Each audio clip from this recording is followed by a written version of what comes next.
মানস চেণ্টাৰৰ নতুন ভিডিঅ' এটালৈ সকলোকে স্বাগতম জনাইছো। সো এডিআৰিৰ বাবে এতিয়া হাতত সময় খুবেই কম আছে।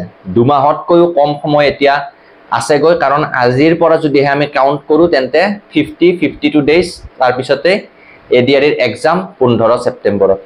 তো এই 50 দিনৰ ভিতৰত প্ৰস্তুতি চলাই এডিআৰি ক্লিয়াৰ কৰাটো পসিবল হয় নে নহয়, তো সেই বিষয়ে আজিৰ ভিডিঅ'টোত জনাম। কাৰণ এক্সাম যিমানে কাষ চাপি আহিছে, যিমানে ওচৰ চাপি আহিছে, তো কেণ্ডিডেট সকল সিমানে টেনশ্যন হৈছে, সকলোৰে টেনশ্যন হৈছে আৰু হোৱাটো স্বাভাৱিক। সকলোৱে এতিয়া নাৰ্ভাছ হৈ আছে, কাৰণ এডিআৰিৰ যিখন সিলেবাছ দিছে, সিলেবাছখন এখন ভাষ্ট সিলেবাছ, বহুতখিনি টপিক আছে আৰু এই গোটেইখিনি টপিকছ কমপ্লিট কৰি, সকলোখিনি টপিক শেষ কৰি তেওঁলোকে যি প্ৰিপাৰেশ্যন, সেই প্ৰিপাৰেশ্যন যদিহে কমপ্লিট কৰিব নোৱাৰে তেন্তে তেওঁলোকৰ এক্সাম কি হ'ব সেইটোৱে এতিয়া বহুতৰ চিন্তা হৈছে। কাৰণ সিলেবাছখন যিহেতু এখন ভাষ্ট সিলেবাছ, গতিকে সেই গোটেইখিনি টপিক কমপ্লিট কৰাটো সকলোৰে বাবে পসিবল নহ'বও পাৰে। গতিকে এনেকুৱা সময়ত মনত এটা টেনশ্যন আহিবই বা বহুতে গিভ আপ কৰি দিব বিচাৰিব। কিন্তু আপোনালোকক মই জনাব বিচাৰিছোঁ যে এই যি এডিআৰি এক্সামৰ বাবে হাতত যিখিনি সময় আছে, 50 দিনৰ যিখিনি সময় আছে, তো এইখিনি এনাফ সময় হয়। এইখিনি সময়ৰ ভিতৰতে আপোনালোকে প্ৰস্তুতি চলাই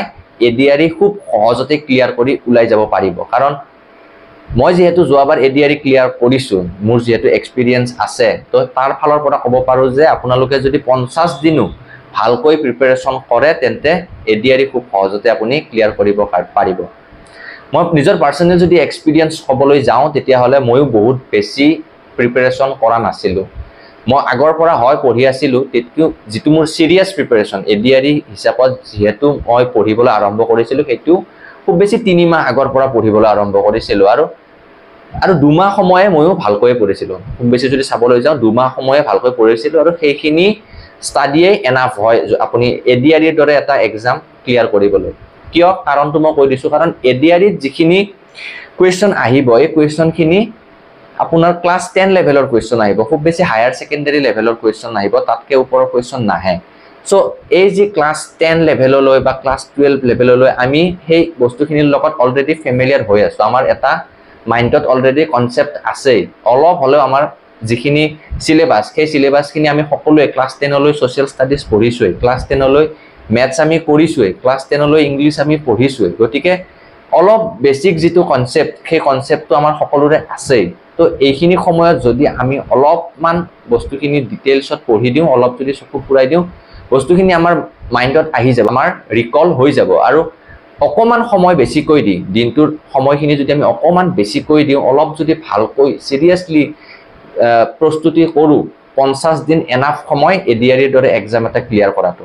হাতত যিহেতু এতিয়া সময় যথেষ্টখিনি কম আছে, গতিকে এই সময়ছোৱাত আপোনালোকে পঢ়াৰ ষ্ট্ৰেটেজিটো কিছু পৰিমাণে চেঞ্জ কৰিব লাগিব।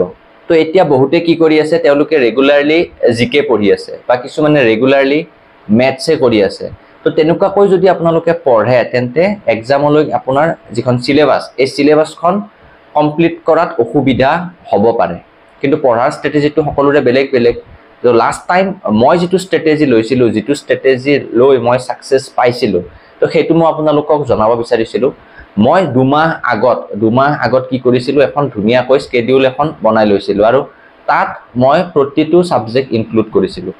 ৰেগুলাৰলি প্ৰতিটো ছাবজেক্টত মই টাইম দিছিলোঁ। মেথছ মই ৰেগুলাৰলি কৰিছিলোঁ 2-3 ঘণ্টা, ৰিজনিং মই প্ৰেক্টিছ ৰেগুলাৰলি কৰিছিলোঁ, ছ'চিয়েল ষ্টাডিজৰ যিসমূহ টপিক আছে ৰেগুলাৰলি মই পঢ়িব ট্ৰাই কৰিছিলোঁ। টাইম টেবুল এখন বনাই লৈছিলোঁ, তাত ছ'চিয়েল ষ্টাডিজ, মেথছ, ৰিজনিং সকলোখিনি ইনক্লুড কৰি লৈছিলোঁ আৰু প্ৰত্যেক দিনাই 2 পৰা 3 ঘণ্টা মই প্ৰতিটো ছাবজেক্টতে দিবলৈ ট্ৰাই কৰিছিলোঁ। কিন্তু ইংলিছটো মই বিশেষ তেনেকৈ পঢ়া নাছিলোঁ। ইংলিছটো মই যিখিনি ফ্ৰী টাইম পাওঁ সেইখিনি সময়ত চাইছিলোঁ। মেইনলি মই ইউটিউব বা অনলাইন চ'ৰ্চতে ইংলিছটো পঢ়িছিলোঁ। ইংলিছৰ কাৰণে এক্সট্ৰাকৈ মই তেনেকুৱা পঢ়া নাছিলোঁ। কিন্তু মেথছ, ৰিজনিং আৰু ছ'চিয়েল ষ্টাডিজ, জিকে এইখিনি মই ৰেগুলাৰলি পঢ়িছিলোঁ, যাৰ কাৰণে মোৰ এক্সামৰ আগলৈকে চিলেবাছটো অলমষ্ট কমপ্লিট হৈ গৈছিলে আৰু মই ৰিভিজন কৰিবৰ কাৰণেও সময় পাই গৈছিলোঁ। গতিকে আপোনালোকে এইটো কৰিব পাৰে বা এইটো কৰাটো আপোনালোকৰ কাৰণে এতিয়া ইম্পৰ্টেণ্টটো হয় যে আপুনি প্ৰত্যেকটা ছাবজেক্ট ৰেগুলাৰলি পঢ়িব ট্ৰাই কৰক। দেখিব এক্সামৰ আগলৈকে আপোনাৰ যথেষ্টখিনি আগবাঢ়ি গৈছে, চিলেবাছ আপোনাৰ যথেষ্টখিনি কমপ্লিট হৈ গৈছে।